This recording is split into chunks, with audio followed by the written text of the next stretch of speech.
Let me ask you a question. Does something have to be deep or complicated to be worthy of praise? I ask because The Evil Dead is not those things. It's stripped down, bare bones horror. Sam Raimi and his group of chums, Bruce Campbell and Robert Tappert, used to make Super 8 films together for the fun of it. They weren't especially good at it, but they were persistent. So persistent that they managed to fund a proof-of-concept short film called Within the Woods, which would in turn help them attract investors for the feature film that would become The Evil Dead.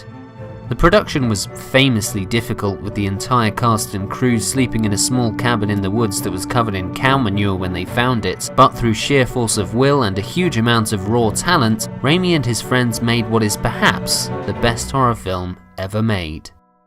Maybe.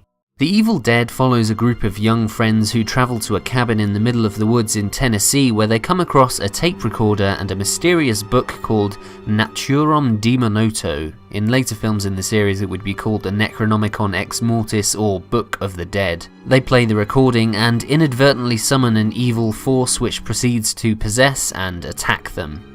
If you've never seen the film, it may not sound like much. The premise isn't particularly inspiring, so why am I talking about it? Well, because this movie has some of the most intense shit you'll ever see in a horror film. Bear in mind, this film came out in 1981 when horror was generally a bit more restrained, but this is no Don't Look Now or Halloween. Sam Raimi threw everything at the walls just to see what stuck, and he put it all up on the screen, with one notable exception. The evil force that possesses our protagonists is never actually seen. Instead, it's depicted with these incredible point of view shots which eerily hover over lakes, dart through trees, and even smash through windows.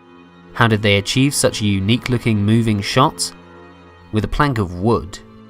With only $90,000 to work with, they had to think up cheap solutions to make the film look expensive. So, two people would hold a plank with the camera mounted on it and guide it through the woods. And it looks amazing! Forget Stanley Kubrick and his fancy Steadicams in The Shining, which came out a year before and cost $19 million. Sam Raimi did it better with a piece of frickin' wood. And that low budget charm is part of the reason why I love The Evil Dead so much. More so than its sequels, which are a lot of fun, don't get me wrong, but similar to how the first Terminator feels in a sense more pure than the more family friendly, higher budget sequel complete with annoying child actor and cheesy catchphrases. Hasta la vista, baby. So Evil Dead 2, Army of Darkness and the ongoing TV show Ash vs Evil Dead are all a lot of fun, but they aren't really going for horror so much as gory action comedy. That's fine, but the original has something more elusive, something rarer and more special.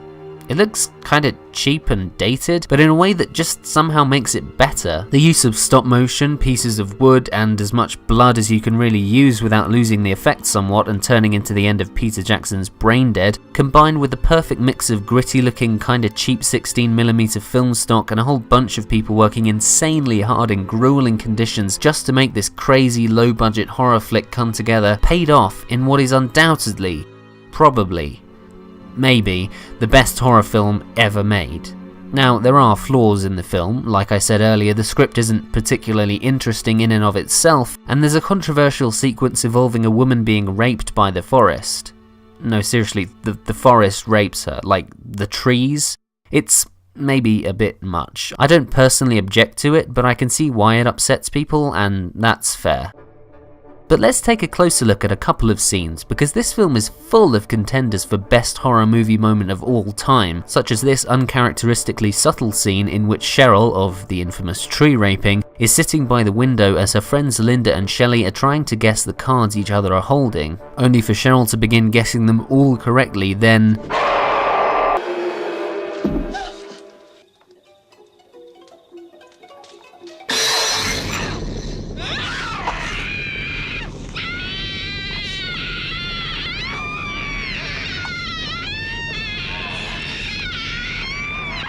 yikes. This is our first look at someone possessed by the evil force, and it's duly shocking. Oh, and by the way, those gnarly looking contact lenses were really uncomfortable to wear, and the actors couldn't see at all when they had them on, and they had to apply them in a house with no running water.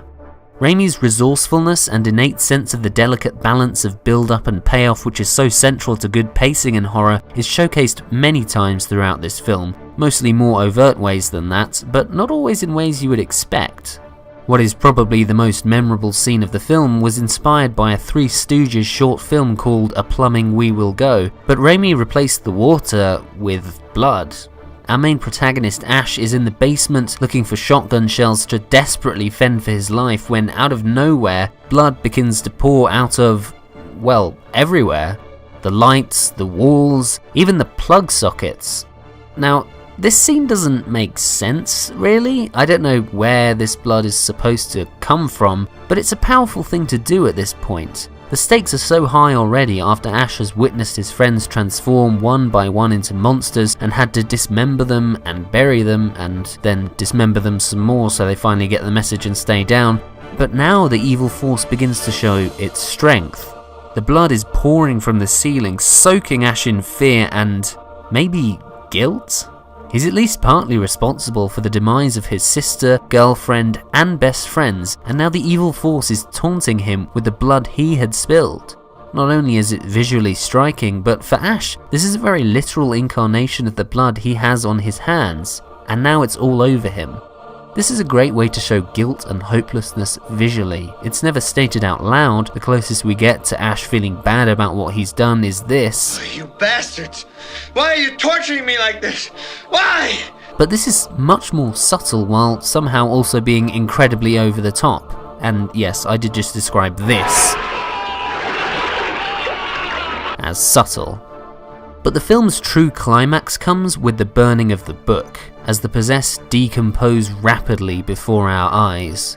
If horror is an exercise in catharsis where we push ourselves to the limits of darkness just to appreciate the light even more when we leave the cinema, then this is the perfect cathartic moment. After all, Ash and, by extension, we have gone through, the evil is vanquished. But it's not going to be pretty. No, first we have to watch it go, slowly rotting away in a mess of blood, insects, and milk? Is that?